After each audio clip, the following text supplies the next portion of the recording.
시청자 여러분 안녕하십니까? 시청자들을 위한 YTN 옴부즈만 프로그램 시청자의 눈입니다. 이번 주에는 지난 22일에 있었던 YTN 9월 시청자위원회 소식부터 전해드리겠습니다. 이번에는 YTN 24와 뉴스 11에 대한 의견을 나눴습니다. 단지 내용적인 측면에서 좀 아쉬운 뉴스가 있었는데 지하철역 40%가 비상 대피 시간 기준에 못 미친다라는 보도였습니다. 승강장에서 출구까지 6분이 초과하는 곳이 98개 역, 10분이 초과하는 역도 9곳이다라고 보도하면서 대형 사고로 이어질 수 있다라고 강조를 했는데요. 정작 이 98개 역, 9개 역, 특히 10분이 초과되는 9개 역 같은 경우는 좀 정보를 알려주는 게 좋지 않을까라는 생각이 들었습니다. 가짜 홍삼 뉴스 충격적이었습니다. 저도 요즘에 홍삼 많이 선물해 드리기도 하고 받기도 하는데 2012년부터 판매되었고 매출이 27억이더군요. 근데 원가는 또 10,000원도 안 되는데 20만 원에 판매를 했고요. 이렇게 판매된 가짜 홍삼이 17개 종류다라고 보도해서 이야기를 했는데 알려줘야 하는 거 아닌가라는 생각이 들었습니다. 그리고 또 식약처를 통과해서 판매됐다고 하는데 이 책임 소재의 문제에 대해서도 조금 언급이 돼야 되는 것이 아닌가라는 생각이 들었습니다. 동일선상에서 이 수산물 가공 비위생업체 적발 뉴스 역시 식약처의 인증까지 받았고 학교 급식소, 어린이집, 학교, 관공서 이 360여 곳에 51억 이상 판매가 되었습니다. 이런 뉴스가 나올 때마다 우려가 됩니다. 사실 이 소수의 불법 사업자들 때문에 벌어진 일인데 상품명이나 제조사들을 명확하게 언급해주지 않아서 상품군 전체가 타격을 입는 현상이 많았던 것 같습니다. 왜 공개를 하지 않는 건지, 법적인 문제가 있는 건지, 제가 알기로는 식약처 홈페이지에는 공개를 하고 있다 이렇게 들었는데 어떤 건지 좀 궁금합니다. 그리고 75세 이상 노인 보험 가입 개선안 뉴스, 긍정적인 측면이 쭉 나열되고 있는데 문제점은 없는가라는 생각이 들었습니다. 기사 마지막에 일반 보험의 1.5에서 2배 수준이기 때문에 건강한 일반인에게는 권유하지 않도록 감시하겠다라는 코멘트가 있긴 합니다. 하지만 갈수록 늘어난 노인 문제에 대한 정책인 만큼 동일 사안에 대해서 긍정적인 측면, 부정적인 측면이 같이 고려돼야 하지 않을까라는 생각입니다. 가짜 홍삼 제품 보도에서 앞서 말씀해 주셨지만 그 회사명과 제품명, 언론 일부 신문 내에서는 이 업체가 한국농축산영농조합법인이다라는 것이 분명히 나와 있었는데 상당히 확실히 공개하지 않았고 제품 그림에서도 전혀 이 중해제약 이름을 굉장히 크게 공개해가지고 중해제약 전체의 제품에 상당히 문제가 있는 것이 아닌가라는 것을 보여줬지만 한국농축산영농조합법인의 이름은 제대로 나오지 않아가지고 왜 오히려 중해제약 이름을 공개하면서 이 회사 이름을 공개하지 않는가? 오히려 이것 때문에 중해제약이 오히려 피해를 보면 어떻게 될까라는 생각도 하게 됐습니다. 그리고 한국소비자보호원의 구제 신청이 가능하다고 말씀하셨지만 어느 제품인지는 모르는 상태에서 일반인들이 구제 신청하기는 쉽지 않을 거라고 생각이 들었습니다. 그래서 보호해 줄 수 있는 사람은 보호해 주되 법적인 테두리 안에서 보호할 필요가 없는 그리고 더 큰 국민들의 건강을 위한 것들은 어떤 정보를 공개해 주시는 것이 바람직하다라는 생각을 했습니다. 인증 따로 가공 따로 비위생적 업체를 적발했다는 보도에서도 역시 제품의 이름하고 그 회사를 정확하게 공개해 주시는 것이 바람직하지 않았는가. 햇섬 인증을 받았다라고 했는데 햇섬이란 말 자체가 굉장히 낯선 이름입니다. 타이틀로 들어가니까 이게 무슨 내용인가라는 혼동이 좀 왔고요. 그리고 햇섬 인증을 남발한 그리고 업체를 관리하지 않은 식약처에 분명히 문제가 있다라고 봅니다. 햇섬이라는 걸 발행을 했으면 그 업체가 어떻게 운영하고 있는지 분명히 관리했어야 되는 건데 식약처의 문제점에 대해서는 별로 짚어주는 부분이 없었던 것 같습니다. 일단은 이런 것이 제도적인 문제도 있지만 이 업체의 잘못은 분명히 있고 공개되기도 하지만 햇섭이라는 인증을 남발하는 식약처 분명히 이 문제점은 짚고 넘어가야 될 것 같습니다. 끝으로 단풍에 대한 보도입니다. 이 보도는 일단 기본적으로 일교차가 커서 단풍빛이 좋다라고 했는데 이것은 정확한 표현이 아닙니다. 단풍빛은 일교차 때문에 나오는 것이 아니라 일조량과 강수량에 의해서 결정이 됩니다. 햇빛이 많이 들고 강수량이 적당해야지만이 단풍의 색깔이 예뻐집니다. 일교차가 커지면은 단풍이 빨리 드는 거죠. 그래서 이 단풍의 영향은 일교차, 일조량, 강수량의 영향이 있는데 그 중에서 일교차는 주로 단풍의 속도를 좀 조절하는 거고 색깔은 일조량과 강수량에 의해서 결정되는 걸로 알고 있습니다. 그래서 제목을 잡을 때 일교차가 커서 단풍빛이 좋아졌다 하는 것은 좀 잘못된 표현이라고 생각이 됩니다. 그리고 단풍이 하루에 20에서 25km 남하한다라고 했는데 표에서는 설악산이 9월 25일, 북한산이 10월 12일로 나와 있습니다. 설악산과 북한산 이것이 이 날짜대 계산을 한다면 17일이니까 뭐 300~400km 정도 떨어져야 되는데 그럴 리가 없죠. 그래서 이거는 지역과 해발 고도에 따라 다소 차이가 있지만 하루에 평균적으로 이 정도 내려온다라는 표현을 해주신 것이 맞다라고 봅니다. 뉴스11의 스포츠 코너에서는 그 평소와 달리 한 5개의 스포츠 리포트를 내보내셔서 프로그램 전체에 갑자기 활력소가 든다는 느낌이 좀 들었습니다. 정치, 경제 뉴스는 뭐 하루에도 여러 번 똑같은 뉴스가 많이 되풀이되는데 스포츠의 경우 특히 프로야구 같은 경우에는 끝난 지 한두 시간밖에 안 된 뉴스를 바로 제작을 해서 그 스포츠 특유의 그 박진감 또 현장음 또 되니까 상당히 그 색다르게 느껴졌고 전체적인 프로그램이 좀 산다는 느낌을 좀 받았습니다. 골수 스포츠 팬이라면 뭐 케이블 뉴스를 보시겠지만 그런 정도 아닌 분들은 이런 평소 보통 뉴스를 보시다가 또 저런 게 있구나. 또 그날따라 뭐 홍성훈 선수가 뭐 말로 홈런을 뭐 1000일 만에 치고 이래서 또 아주 인터뷰도 잘했어요. 뭐 하여튼 그래서 내용은 갑자기 기억이 잘 안 납니다만은.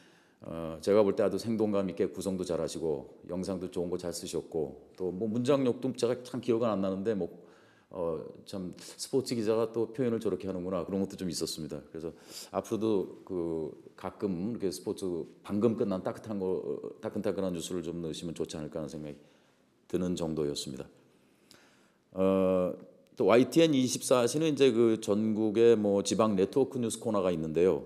제가 봤을 때 그 서울, 인천, 경기도, 부산 이렇게만 뒤에 글씨를 이렇게 써서 세계 속의 경기도 또 뭐 함께하는 서울인가 이렇게 이런 글씨가 있는데 다른 도시는 그런 게 없어요. 그래서 다른 도시에 계신 분들은 왜 우리 도라든지 광역시는 왜 안 써줄까 또 그렇게 섭섭하게 생각하시는 분이 있지 않을까 그런 생각이 좀 들었고요. 또 이제 그 안에 있는 뉴스도 이제 보면 아이템이 18개인데 그 중에 리포트는 4개, 나머지는 전부 다 이제 짧은 스트레이트 뉴스인데 뭐 어떤 행사라든지 또 행정 위주의 기사였습니다.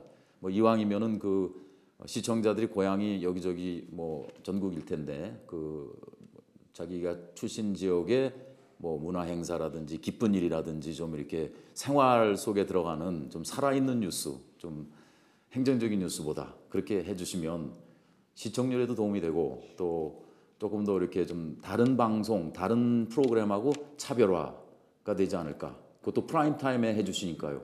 그 24시가 아마 8시 뉴스죠. 그러니까 프라임 타임에 그런 지방 얘기 해주시니까 아주 좋았습니다. 그래서 그런 것만 좀 더 생각해 주시면 감사하겠습니다. 또 하나의 문제는 비격식체인 해요체의 과다 사용입니다. 조금 전에 윤천석 위원께서 해요체 사용에 관해서 시청자 입장으로 볼 때 굉장히 친근감이 든다고 말씀하셨는데 제가 생각할 때 그럴 수도 있겠구나. 이게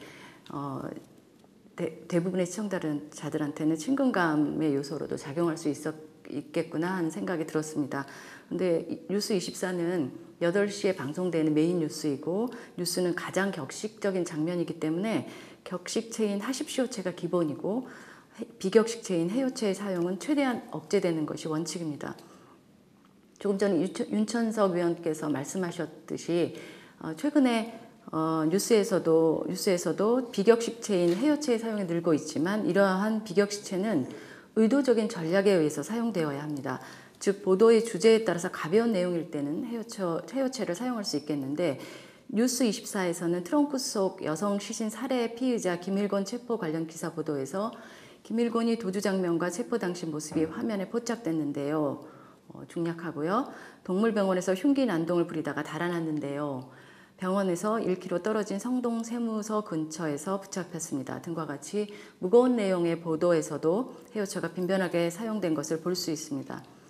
전복 축제 관련 보도나 추석 과일에 관련 보도에서도 해여체가 사용되었는데 이 경우는 내용이 가볍기 때문에 해여체를 사용할 수 있다고 봅니다. 그러나 추석 과일 보도에서 올해 추석은 어떤 과일을 차례상에 올리는 게 좋을까요? 올해는 날씨도 좋았죠. 특히 사과나 배는 지금 가장 맛이 좋다고 하네요.와 같이 조금 과도한 해여체의 사용이 있었습니다. 해여체 사용이 과다하면 뉴스의 보도의 본질인 객관성과 격식성을 떨어뜨릴 가능성이 크므로 뉴스에서는 최대한 사용을 제한하는 것이 좋을 것입니다. 뉴스 11의 단품 관련 보도를 하면서 남성 앵커와 여성 앵커가 대화체로 도입부를 가져가는 부분에서 해여체 사용이 있었는데 이러한 경우는 가벼운 내용의 주제에 적절한 사용으로 보입니다. 마지막으로 뉴스24에서의 간접 인용의 중복 사용 문제가 지적될 수 있습니다. 김일곤 사건 보도에서 납치된 주 씨가 충남 천안 부정동에서 화장실에 가겠다며 도망가려 해서 목을 졸랐다고 김 씨가 진술했다고 전했습니다. 라고 다고가 반복 사용되었고 박원순 시장 아들 병역 비리 관련 의혹 보도에서도 야당 출신 시장인 만큼 비리가 있었다면 병무청과 경찰, 검찰이 6차례나 비리가 없다고 확인했을 리 없다고 말했습니다. 등과 같이 간접 인용의 다고가 반복되어 사용되어 거슬리는 부분이 있었습니다. 최근 YTN 뉴스의 자막이 깔끔하고 간결해졌다는 칭찬을 많이 듣고 있습니다. 이번 뉴스24의 자막 중에서 인천 중국인 여성 살해 40대 피의자 영장이라는 부분은 자막만 보면 중국인 여성을 살해한 사람이 한국인인지 중국인인지가 좀 불분명합니다. 뉴스11의 서청원 의원의 더 늦으면 총선도 얼마 남지 않는 가운데 여러 가지 혼선을 빚을 수 있다는 이 말을 옮긴 자막에서는 혼선을 맞을 수 있다는 으로 표기하였는데 혼선을 빚다, 혼선이 생기다, 혼선이 일다 등의 연어관계를 가지므로 이것은 아마도 오타가 아닌가 싶습니다. 보통 40여 분짜리 뉴스의 경우 편집은 강성기사와 연성기사를 적절히 조합해서 지루하지 않게 해야 하고 진행도 물 흐르듯이 리듬을 타야만이 시청자들이 편안하게 TV를 보고 느낄 수가 있습니다. 뉴스24 앞부분 뉴스는 단신 성격이 짙었지만은 관심이 높은 기사는 시간상 기사 꼭지를 줄이더라도 단신을 리포트로 처리해 주는 게 좋다고 봅니다. 우리 교민 2,700명이 살고 있는 그 칠레의 지진 기사는 100만 명의 긴급 대피하는 그런 상황이었는데도 뉴스24에서는 2차 피해가 크지 않았다고 분석을 하고 피해를 다소 이렇게 축소시키는 듯 하면서 팩트를 그 단신으로 처리했습니다. 자연재해나 대형 사건의 경우 확대될 기미가 있는 기사는 일단 비중 있는 아이템으로 간주하고 편집하는 그런 자세가 필요한 것으로 보입니다. 북한의 핵실험 의지 재확인 기사도 이산가족 준비 사항과 함께 리포트를 했습니다. 서로 연관성이 있긴 하지만 내용은 엄격히 다른 측면이 있습니다. 간결하게나마 별도 리포트를 했으면 북한의 의도와 이산가족 문제 내용도 더욱 충실해지고 이해하기에 쉬웠을 거라고 여겨집니다. 뉴스24는 칠레 지진부터 중국인 여성 살해 기사까지 앞부분 한 12분 동안에 아주 무거운 뉴스들로 채워졌는데요. 중간에 잠시 숨 돌리며 쉬어갈 수 있는 그 가벼운 뉴스, 예를 들자면 그날 그 단풍 소식 같은 그림 위주의 뉴스를 삽입해 주는 그런 여유 있는 편집도 조금은 필요한 것 같습니다. 다음 네트워크 뉴스는 서울, 인천, 경기도, 부산 지역으로 관련 기사를 내보냈습니다. 그런데 서울 코너에 들어간 AI주의보, 인천 코너에 들어간 돌고래호 선체 감시 리포터는 지역적으로도 맞지 않고 내용도 로컬이 아닌 전국적인 코너에 배치했어야 맞다고 봅니다. 네트워크 시간을 메우기 위한 것인지는 몰라도 전라도와 제주도에서 일어난 주요 기사를 로컬 뉴스의 그 다른 지역에 끼워 넣은 것은 적절치 못한 편집이라고 생각합니다. 서울 코너에서 고가 공헌화 여당 비판 집중이라는 자막은 여기서 주어는 고가 공헌화가 아니고 여당이 주어이기 때문에 여당 고가 공헌화 집중 비판이라고 했어야 옳았다고 생각합니다. 칠레 강진 보도에 있어서 리히터 규모 8.3의 강진으로 사망과 건물 붕괴가 일어났다는 보도하고 있습니다.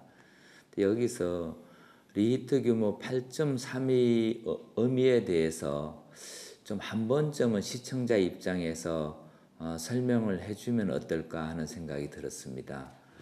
보통 많은 분들이 알고는 있지만은 또 많은 시청자분들은 리히터 규모가 이게 1 증가할 때마다 뭐 32배 정도 가까이 에너지가 는다든가 아니면은 이 정도면은 과거에 어느 정도 지진이라든가 또 뭐 8 정도 구면은 뭐 수백 킬로미터 떨어진 데까지 피해가 통상적으로 준다든가 뭐 이런 좀 더 피부에 와닿는 설명을 한 번쯤 해주면은 보통 8.3이라고 그냥 숫자만 표시하면은 감이 잘 안 올 수도 있겠다 이런 생각이 들었습니다.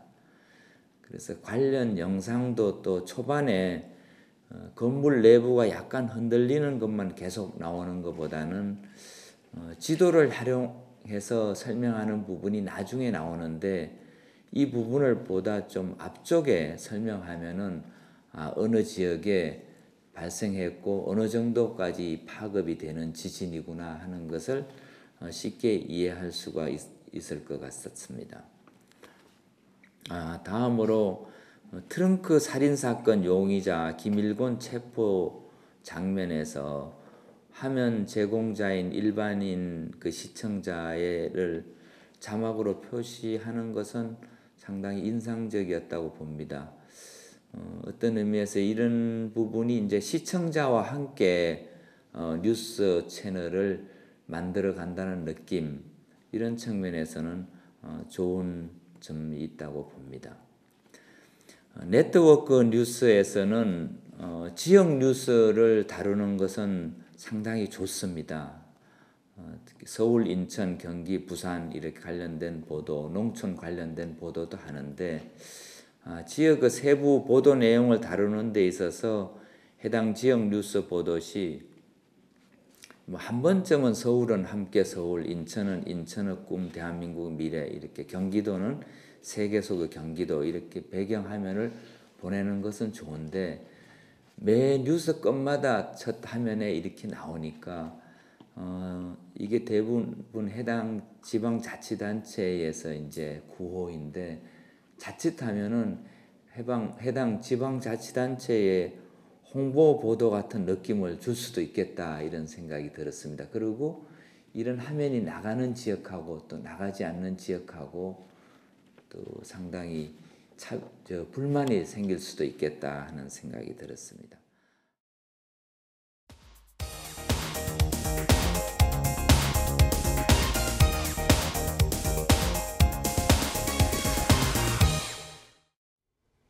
지상파 DMB 채널인 YTN DMB 프로그램을 평가하는 내가 본 YTN 순서입니다. 이번 주엔 만나고 싶은 사람과 사이언스 투데이에 대한 원영아 평가원의 의견을 들어보겠습니다. 안녕하세요. YTN 시청자평가원 원영아입니다. 며칠 전 길을 걷다 우연히 오래된 친구를 만났습니다. 퇴근길 인파 속에서 누군가 큰 소리로 이름을 부르며 제 어깨를 툭 치는데 바로 10여 년간 만나지 못했던 친구였습니다. 짧은 시간이었지만 서로의 안부를 묻고 연락처를 주고받으며 다시 만날 약속을 하는데 그렇게 돌아가는 마음이 따뜻할 수 없었습니다. 시청자 여러분은 이렇게 만나지 못했던 사람을 우연히 만나거나 그리워했던 경험이 있으신가요? 만나고 싶은 사람은 미디어를 통해 오랫동안 보지 못했거나 궁금한 사람들의 이야기를 들려주는 프로그램인데요. 9월에 방송되었던 방송에서는 어떤 사람들을 만나 이야기를 나누었는지 살펴보겠습니다.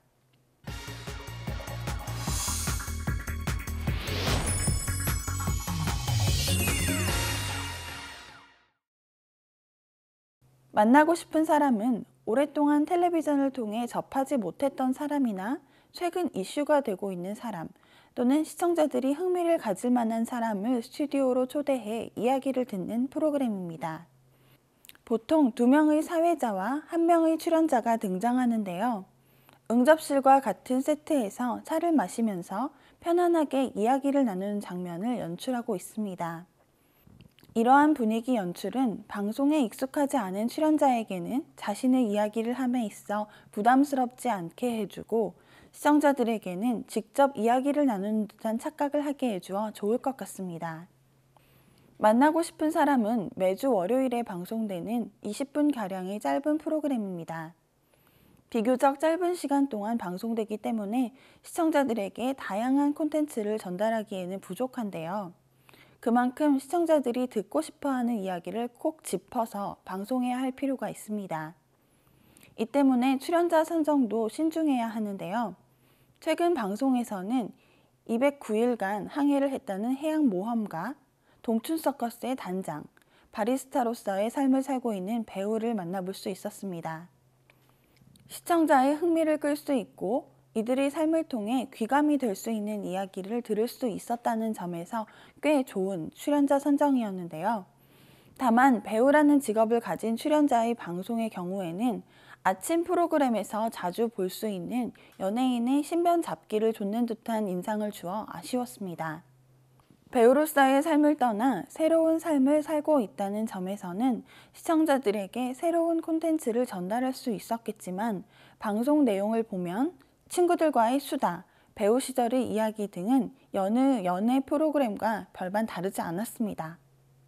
사람을 만나 사람의 이야기를 듣는 프로그램 취지에서 벗어나는 것은 아니었지만 방송인이 아닌 일반인을 만나 이야기를 나누는 만나고 싶은 사람이 가지고 있는 장점을 살릴 수 있는 출연자 선정과 구성이 이루어지면 더욱 좋겠습니다.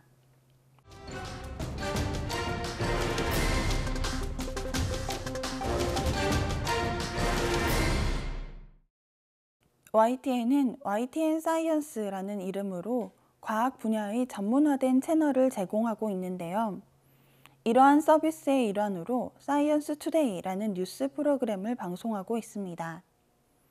다양한 사회 이슈를 과학적 시각으로 풀어나가는 의도를 갖는 과학 시사 프로그램을 표방하고 있는데요. 다양한 꼭지를 통해 시청자들에게 기존의 뉴스 프로그램과는 차별화된 과학 관련 정보를 제공하고 있습니다. 최근에는 세계 오존층 보호의 날을 맞아 오존층과 관련된 3가지 뉴스를 연달아 전달해 주었습니다. 해로운 자외선으로부터 지구의 방패 역할을 해주고 있는 오존층에 대한 설명에 관한 뉴스, 이 오존층이 많이 파괴되어 보호 노력을 한 끝에 되살아나고 있다는 뉴스, 또 오존층 파괴를 최소화하기 위한 노력에는 어떤 것이 있는지에 관한 뉴스였습니다.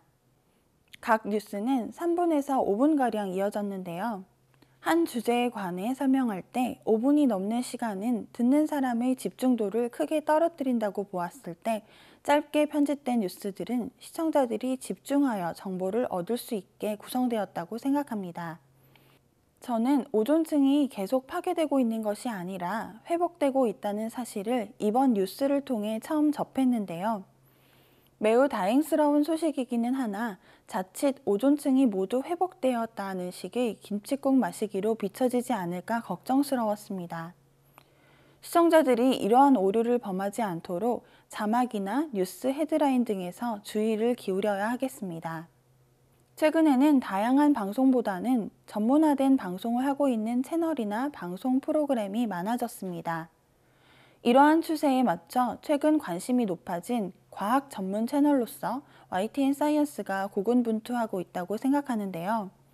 세상의 뉴스를 과학적으로 분석하고 전달하는 의미에서의 사이언스 투데이도 다양한 세상의 정보를 시청자들에게 정확하게 전달해 주었으면 좋겠습니다. 시청자의 눈은 시청자 여러분의 참여를 기다리고 있습니다. YTN 홈페이지 시청자 의견 코너에 글을 남겨주시면 좀 더 정확하고 공정한 방송을 만드는 데 참고하겠습니다. 이번 주 순서는 여기서 마치겠습니다. 고맙습니다.